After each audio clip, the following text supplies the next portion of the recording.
അരിയിൽ ഷുക്കൂർ വധക്കേസിൽ എറണാകുളം CBI കോടതിയിൽ വിചാരണ തുടങ്ങി. കേസിൽ 31 പ്രതികളാണുള്ളത്. CPM നേതാക്കളായ P. ജയരാജൻ, TV രാജേഷ് എന്നിവരടക്കമുള്ള പ്രതികൾ കോടതിയിൽ ഹാജരായി. കേസിൽ പ്രതികരിക്കാൻ ആഗ്രഹിക്കുന്നില്ലെന്നും കോടതിയിൽ പറഞ്ഞതിൽ ഉറച്ചു നിൽക്കുമെന്നും P. ജയരാജൻ പ്രതികരിച്ചു. അല്ല, കേസിനെ പറ്റി കോടതിക്കകത്താണല്ലോ പറയേണ്ടത്. അപ്പോൾ ഞങ്ങൾക്ക് വേണ്ടി ഹാജരായിട്ടുള്ള വക്കീൽ അത് കോടതിക്കകത്ത് പറയേണ്ട കാര്യങ്ങളാണ്. അപ്പോൾ അത് സംബന്ധിച്ച് എനിക്ക് പുറത്തൊന്നും പ്രതികരിക്കേണ്ടതില്ല, പ്രതികരിക്കാൻ ഉദ്ദേശിക്കുന്നില്ല. അപ്പോൾ കേസ് നടപടികളൊക്കെ കഴിഞ്ഞാലല്ലേ പറയാൻ പറ്റുക. ഇതൊക്കെ കോടതിക്കകത്ത് എടുത്തിട്ടുള്ള നിലപാടാണ്. അപ്പോൾ കോടതിക്കകത്ത് ഞങ്ങൾ ഏർപ്പെടുത്തിയിട്ടുള്ള അഭിഭാഷകന്മാരുണ്ട്. അഭിഭാഷകന്മാർ ആവശ്യമായിട്ടുള്ള കാര്യങ്ങൾ അവിടെ ചെയ്യും. അത് സംബന്ധിച്ച് പുറത്ത് മാധ്യമങ്ങളോട് യാതൊന്നും പ്രതികരിക്കാൻ ഉദ്ദേശിക്കുന്നു. ഷുക്കൂറിന് നീതി ലഭിക്കാൻ ഏതറ്റം വരെയും പോകുമെന്നാണ് മുസ്ലിം ലീഗ് കണ്ണൂർ ജില്ലാ നേതൃത്വം പ്രതികരിച്ചത്.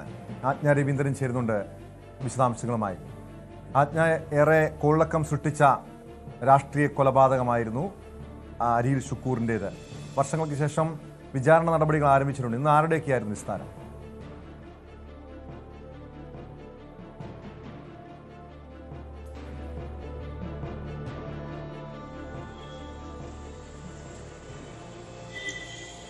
ടോം, 2012 ഫെബ്രുവരിയിലാണ് അരിയിൽ ഷുക്കൂർ കൊല്ലപ്പെടുന്ന ഒരു സാഹചര്യം ഉണ്ടായത്. ഈ P. ജയരാജന്റെയും അന്നത്തെ കല്യാശ്ശേരി MLA ആയിരുന്ന TV രാജേഷിന്റെയും വാഹന വ്യൂഹത്തിന് നേരെ കല്ലെറിഞ്ഞു.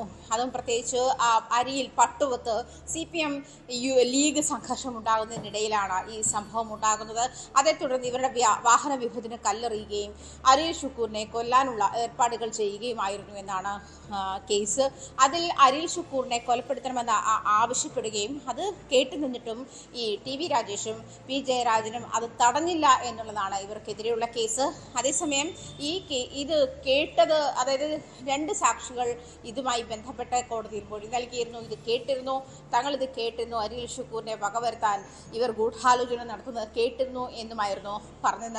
അതേസമയം പിന്നീട് അത് നടത്തിയിരുന്ന കോടതിയിൽ നടത്തിയ വിചാരണക്കിടെ ഈ കേസ് നടക്കുന്ന സാഹചര്യത്തിൽ ഈ ജയരാജന്റെയും TV രാജേഷിന്റെയും കേസ് ഇവരിത് തടഞ്ഞില്ല എന്നുള്ളത് തന്നെയാണെങ്കിൽ എന്തുകൊണ്ട് ലീഗ് നേതാക്കളും അതിൽ തടഞ്ഞില്ല, അല്ലെങ്കിൽ ഈ കേട്ടു എന്ന് പറയുന്ന സാക്ഷികളും തടഞ്ഞില്ല?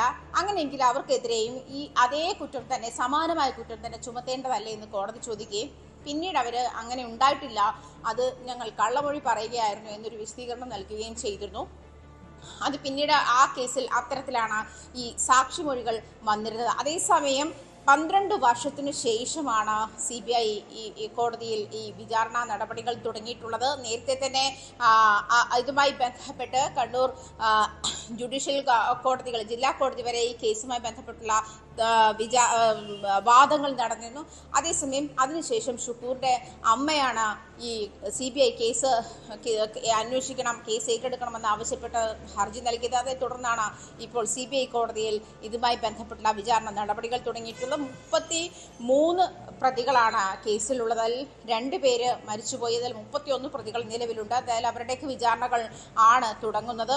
അതുമാത്രമല്ല 83 സാക്ഷികളാണുള്ളത്. അതിൽ 21 സാക്ഷികളെ ഇന്ന് വിസ്തരിക്കും. 21 സാക്ഷികളും കോടതിയിൽ ഹാജരായിട്ടുണ്ട്. P. ജയരാജൻ ഹാജരായിട്ടുണ്ട്, TV രാജേഷ് ഹാജരായിട്ടുണ്ട്. ഈ കൊല്ലപ്പെടുന്ന സമയത്ത് അരിയിൽ ഷുക്കൂറിനൊപ്പം ഉണ്ടായിരുന്ന സുഹൃത്തും 1ാം സാക്ഷിയുമായ സക്കറിയയുടെ മൊഴികൾ ഈ കേസിലേറെ നിർണായകമായിരുന്നു. മനസ്സിലാക്കുന്നതനുസരിച്ച് ഈ സക്കറിയയാണോ ആദ്യം ഈ കേസിൽ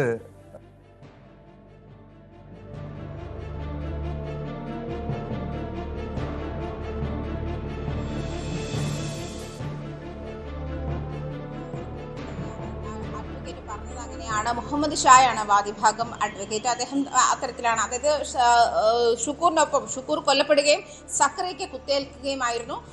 ആ സമയത്ത് തന്നെ അരിയിൽ ഷുക്കൂറിനൊപ്പം തന്നെ ആക്രമണത്തിനിരയായ ആളാണ് സക്കറിയയുടെ മൊഴി ഇക്കാര്യത്തിൽ വളരെ പ്രധാനമാണ്. അതുകൊണ്ട് തന്നെ സക്കറിയ ആയിരിക്കും ആദ്യമായി വിസ്തരിക്കുക എന്നുള്ള കാര്യത്തിലും വ്യക്തതയുണ്ട് എന്നുള്ള കാര്യമായിരുന്നു അന്ന് ഇദ്ദേഹം വാദിഭാഗം അഭിഭാഷകൻ വ്യക്തമാക്കിയത്. അങ്ങനെയാണ്. എന്തായാലും വിസ്താരം തുടങ്ങിയിട്ടേ ഉള്ളൂ. വിസ്താരം നടന്നുകൊണ്ടിരിക്കുകയാണ്. 21 സാക്ഷികളെയാണ് ഇന്ന് വിസ്തരിക്കുന്നത്. 83 സാക്ഷികളാണ് മുഴുവൻ ഉള്ളത്. ഈ 83 സാക്ഷികളിൽ ഘട്ടം ഘട്ടമായുള്ള, അതായത് ആദ്യഘട്ട വിചാരണയാണ് ഇപ്പോൾ നടക്കുന്നത്. ഇതിൽ അരിൽ ഷുക്കൂറിനെ വധിച്ചു, അതിന് ഗൂഢാലോചന നടത്തി എന്നുള്ള കേസാണ് പി ജയരാജനും TV രാജേഷിനും എതിരെയുള്ളത്. TV രാജേഷും പി ജയരാജനും കോടതിയിൽ ഹാജരായിട്ടുമുണ്ട് രാവിലെ തന്നെ. അതേസമയം ഇവരുടെ വാഹന വ്യൂഹത്തിന് കല്ലെറിഞ്ഞു, അതിന് അരിൽ ഷുക്കൂർ നേതൃത്വം നൽകി. അന്നത്തെ കല്യാശ്ശേരി MLA ആയിരുന്ന TV രാജേഷിന്റെയും അതുപോലെ പി ജയരാജന്റെ വാഹന വ്യൂഹത്തിന് കല്ലെറിഞ്ഞു എന്നുള്ളതാണ് അരിൽ ഷുക്കൂറിനെ വകവരുത്താൻ നടത്തിയ ഗൂഢാലോചനയ്ക്ക് പിന്നിലെന്നാണ് ആരോപണം.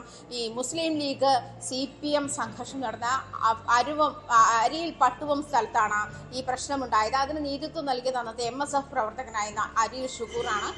അതുകൊണ്ടാണ് ഷുക്കൂർ തന്നെ നേതൃത്വത്തിലാണ് ഇവർക്ക് നേരെ ആക്രമണം ഉണ്ടായത്, അല്ലെങ്കിൽ ഇവരുടെ വാഹനം തടയുന്ന സാഹചര്യത്തിലേക്ക് വാഹന വ്യൂഹത്തിന് കല്ലെറിയുന്ന സാഹചര്യം ഉണ്ടായതുമെന്നാണ് അന്ന് ആരോപണം ഉണ്ടായത്.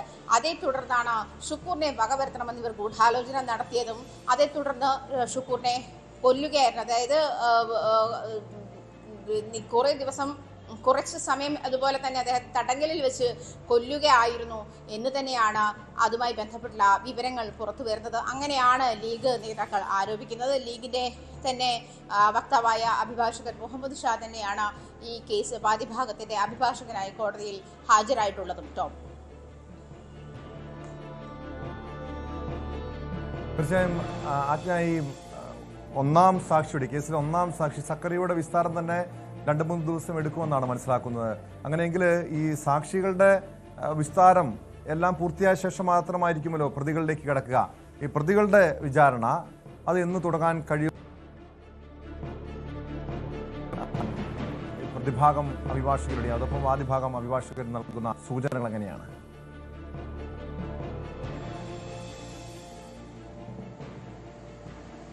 ടോം, സക്കറിയയാണ് ഇന്ന് ആദ്യം വിസ്തരിക്കുക എന്നാണ് വാദിഭാഗ അഭിഭാഷകൻ പറഞ്ഞത്.